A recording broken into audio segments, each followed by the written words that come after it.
ಯಾರು ಏನು ಕೊರಗ್ತಾ ಇರ್ತಾರೋ ಟೋಕನ್ ತಗೊಂಡಿರಲಿ ತಗೊಳ್ಳದೇ ಇರಲಿ ಅಂತನ್ನ ಕರ್ಕೊಬಂದು ನಾನು ಒಳ್ಳೇದು ಮಾಡ್ತೀನಿ ಅಂತೇಳಿ ಅಭಯ ಕೊಡುವಂಥ ಶಕ್ತಿಯ ಪರಮಾತ್ಮ ಉತ್ಸವದಲ್ಲಿರ್ತದೆ. ಎರಡನೆಯದು ಅಮ್ಮನ ಬರವಣಿಗೆ. ಏನು ಬರವಣಿಗೆ, ಯಾವ್ಯಾವ ಪ್ರಶ್ನೆ ಪತ್ರಗಳು ಬಂದಂಥವ್ರಿಗೆ ಏನು ಪ್ರಶ್ನೆ ಬಂದಿದ್ರಿ, ಎಷ್ಟು ಪ್ರಶ್ನೆ ಬಂದಿದ್ರಿ, ಅದನ್ನು ಸಮಸ್ಯೆ ಏನು ಅಂತ ಬರೆದು ಅದು ಇದೇ ರೀತಿ ಪರಿಹಾರ ಮಾಡ್ಕೊಡಿ ಅಂತೇಳಿ ಆ ಪರಿಹಾರ ಮಾಡುವಂಥ ಶಕ್ತಿ ಆ ತಾಯಿಲಿರ್ತದೆ. ಎಲ್ಲಕ್ಕೂ ಮೀರಿದೊತ್ತು ದೂತಪ್ಪ ಇದೆ. ಆ ದೂತಪ್ಪಂಥವು ಕೆಲವು ಮಾಟ್ಲಾಗಳು ಮಾಡಿರ್ಬೋದು, ಹಳೆ ಪೀಡಿತ ಕ್ಷೇತ್ರಗಳಿರ್ಬೋದು, ಶತ್ರುಗಳ ಕಾಟ ಇರ್ಬೋದು, ಇಂಥವುಗಳನ್ನ ಬಿಡುಗಡೆ ಮಾಡಿ ಯಾರು ಏನೇ ಮಾಡಿದ್ರು ಕೂಡ ಅವರೇ ರಿವರ್ಸ್ ಮಾಡುವಂಥ ಶಕ್ತಿ ಆ ದೂತಪ್ಪಲ್ಲಿರ್ತದೆ. ಇದು ಪ್ರತಿ ಭಾನುವಾರ ಅಮಾವಾಸ್ಯೆ ಹುಣ್ಣಿಮೆಯಲ್ಲಿ ಕ್ಷೇತ್ರ ನಡೀತಾ ಇರ್ತದೆ.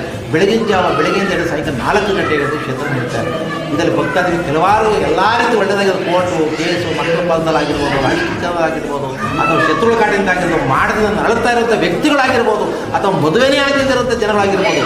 ಮದುವೆ ಆಗದಿದ್ದವ್ರಿಗೆ ಇಲ್ಲಿ ಅಮ್ಮ ಏನು ಹೇಳುತ್ತೆ ಅಂದರೆ, ಕೆಲವರಿಗೆ ಬಾಳೆಕಂಬನ ಪೂಜೆ ಮಾಡಿ ಅದನ್ನು ನಿಷೇಧ ಮಾಡಿ ಹೋಮ ಮಾಡಿಸಿ ಅಂತ ಹೇಳುತ್ತೆ, ಕೆಲವರಿಗೆ ಕುಂಭಮೇಳ ಮಾಡಿಸಿ ಅಂತ ಹೇಳುತ್ತೆ, ಕೆಲವರಿಗೆ ನಾಗದೋಷ ಮಾಡಿಸಿ ಅಂತ ಹೇಳುತ್ತೆ. ಒಬ್ಬೊಬ್ಬರ ಯೋಗ್ಯತೆಯನ್ನು ಹೇಳ್ತಾ ಬರುತ್ತೆ. ಆ ರೀತಿ ಮಾಡಿಕೊಂಡವರು ಹಲವಾರು ಇದ್ದಾರೆ. ಹಲವಾರು ಪ್ರಶ್ನೆಗಳು ಒಳ್ಳೆಯದಾಗಿದ್ದಾವೆ. ನೂರಾರು ಜನಕ್ಕೆ ಇಲ್ಲಿ ಮದುವೆ ಕಲ್ಯಾಣಗಳಾಗಿದ್ದಾವೆ, ಅಥವಾ ಮಕ್ಕಳ ಸಂತಾನ ಬಗ್ಗೆ ಆಗಿದೆ, ಕೋರ್ಟ್ ಕೇಸಲ್ಲಿ ಅವರುಗಳಾಗಿದ್ದಾವೆ. ಎಲ್ಲದಕ್ಕೂ ಆ ತಾಯಿ ಜಗನ್ಮಾತೆ ಏನು ಬರೀತಾಳೋ ಅದ್ರ ಪ್ರಕಾರವಾಗಿ ಹೇಳ್ತೀವಿ. ಆ ಪ್ರಕಾರ ಹೇಳಿದಾಗ ಅವ್ರು ಮಾಡಿಕೊಂಡ್ರೆ 100ಕ್ಕೆ 100% ಸಕ್ಸಸ್ ಆಗುವಂಥ ಕೆಲಸ ಈ ಕ್ಷೇತ್ರದಲ್ಲಿದೆ. ಇನ್ನೊಂದು ಕೆಲವು ವಿಚಾರಗಳಲ್ಲಿ ಅಥವಾ ಮನೇಲಿ ಕೈ ಹಾಕ್ತಾ ಇಲ್ಲ, ಹಣಕಾಸಿನ ಅಭಿವೃದ್ಧಿ ಇಲ್ಲ, ಮನೇಲಿ ಜಗಳಗಳಾಗ್ತಾ ಇದೆ, ಅಥವಾ ವಾಮಾಚಾರ ಮಾಡಿದ್ದಾರೆ ಅನ್ನೋ ದೃಷ್ಟಿಗಳಿದ್ದಾಗ ಅಮ್ಮ ನಾನೇ ಮನೆಗೆ ಬರ್ತೀನಿ ಅಂತ ಕೂತಾಗ ಬರೀತಾಳೆ.